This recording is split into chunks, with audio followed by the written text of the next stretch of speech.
সালটা তখন 1982 থেকে 83।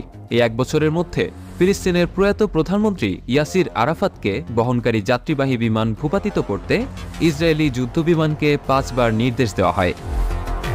ইয়াসির আরাফাতকে হত্যার জন্য ইসরায়েলের স্পেশাল টাস্ক ফোর্স গঠন এবং অপারেশন সল্ট এবং অপারেশন গোল্ডফিশ নামের দুটো অভিযান পরিচালনা করা হয়। 1982 সালের অক্টোবরে অ্যাথেন্স থেকে কায়রোগামী একটি পরিবহন বিমান ইসরায়েলি F-15 যুদ্ধবিমান প্রায় ভূপাতিত করে ফেলেছিল। তাদের কাছে খবর ছিল বিমানটিতে আরাফাত রয়েছেন, কিন্তু একেবারে শেষ মুহূর্তে মোসাদ জানায় আরাফাতের মতো দেখতে তার ছোট ভাই বিমানে রয়েছেন। এরপর বেশ কয়েকবার ভিন্ন ভিন্নভাবে তাকে হত্যার চেষ্টা করা হয়। পরে 2004 সালের 11 নভেম্বর আরাফাত মৃত্যুবরণ করেন। কথিত আছে মোসাদের পরিকল্পনায় বিষ প্রয়োগ করে তাকে হত্যা করা হয়েছে। পৃথিবীর সবচেয়ে দুর্ধর্ষ গোয়েন্দা সংস্থা হিসেবে বিবেচনা করা হয় ইসরায়েলের মোসাদকে।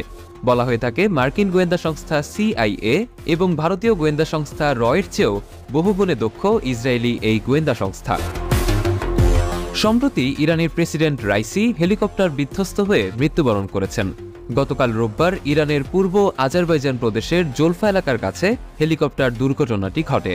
হেলিকপ্টারে ইরানের প্রেসিডেন্ট, পররাষ্ট্রমন্ত্রী ছাড়াও কয়েকজন জ্যেষ্ঠ কর্মকর্তা ছিলেন। হেলিকপ্টারটি ইরানের উত্তর পশ্চিমের তাবরিজ শহরের দিকে যাচ্ছিল। সে সময় সাথে থাকা আরও বেশ কয়েকটি হেলিকপ্টার সফলভাবে অবতরণ করলেও প্রেসিডেন্ট বহনকৃত হেলিকপ্টার সন্দেহজনকভাবে বিধ্বস্ত হয়। এ নিয়ে শুরু হয়েছে ধোঁয়াশা। বেশ কিছুদিন আগে ইসরায়েলের প্রধানমন্ত্রী সে দেশের বিমান বাহিনীর হাতে একটি প্রজেক্ট তুলে দেন। তাতে কোথায় এবং কোন শত্রুর উপর পরবর্তীতে হামলা করা হবে সেটার তালিকা ছিল। ইরানের সাথে ইসরায়েলের চরম দ্বন্দ্ব চলে আসছে। এর মধ্যেই এমন দুর্ঘটনায় নড়ে চড়ে বসেছে পুরো বিশ্ব। অনেকেই দাবি করছেন এই হত্যাকাণ্ডে মোসাদের সরাসরি হাত রয়েছে। তারা পরিকল্পনা করে এমন হত্যাকাণ্ড ঘটিয়ে থাকতে পারে। এর আগে ইরানের 7 জন বিজ্ঞানীকে হত্যা করে ইসরায়েলের মোসাদ। বলা হয়ে থাকে মোসাদ খুবই দুর্ধর্ষ।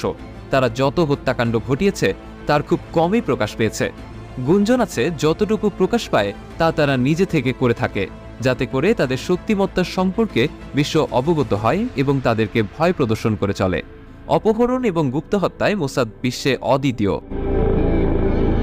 মোসাদের বেশিরভাগ লোকই সাবেক ইহুদি সন্ত্রাসী সংগঠন হাগানা, ইরগুন এবং স্টার্ন গেগের লোক। তারা খুবই দুর্ধর্ষ এবং চতুর। মোসাদ যে শুধু ফিলিস্তিনের যোদ্ধা ও রাজনীতিবিদদেরই হত্যা করে তা নয়, প্রয়োজনে তারা সিরীয়, লেবানিজ, ইরানি এমনকি ইউরোপীয় নাগরিককেও হত্যা করতে দ্বিধা করে না।